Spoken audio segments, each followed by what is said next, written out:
नमस्कार दोस्तों, आप सभी का रोचक कथाएं में स्वागत है। आज मैं लेकर आई हूँ शनि प्रदोष व्रत कथा। शनिवार के दिन प्रदोष पढ़ने से शनि प्रदोष कहलाता है।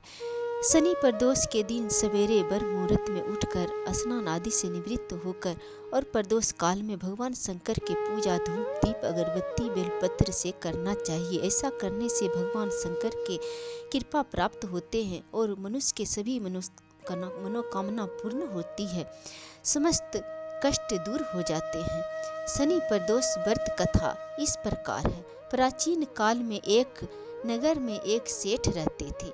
सेठ जी के घर में हर प्रकार की सुख सुविधा थी, लेकिन संतान नहीं होने के कारण सेठ और सेठानी दोनों बहुत दुखी रहते थे। वे हमेशा दुख में डूबे रहते थे। काफी सोच विचार के बाद सेठ और सेठानी ने अपना सारा काम काज नौकरों को सौंप दिया और खुद सेठानी के साथ तीर्थ यात्रा पर निकल पड़े। अपने नगर से बाहर निकले ही थे कि उन्हें एक साधु मिले जो ध्यान मगन बैठी थी। सेठ जी ने सोचा कि क्यों न साधु से आशीर्वाद लेकर आगे की यात्रा की जाए। सेठ और सेठानी साधु के निकट बैठ गए।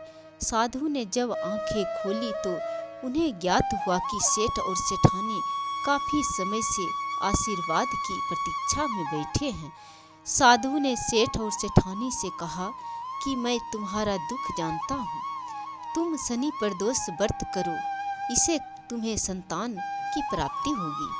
साधु ने सेठ सेठानी को प्रदोष व्रत की विधि भी बताई और पूरे विधि विधान बताई और साधु के कथनानुसार दोनों सेठ और सेठानी पति पत्नी सहित तीर्थ यात्रा से लौटकर आने के बाद शनि प्रदोष का व्रत किया, जिसे उसके घर में एक पुत्र की प्राप्ति हुई। पुत्र का जन्म हुआ और सेठ और सेठानी सुखी संपन्न हो गए। अपने पुत्र के साथ सेठ और सेठानी आनंद पूर्वक रहने लगा।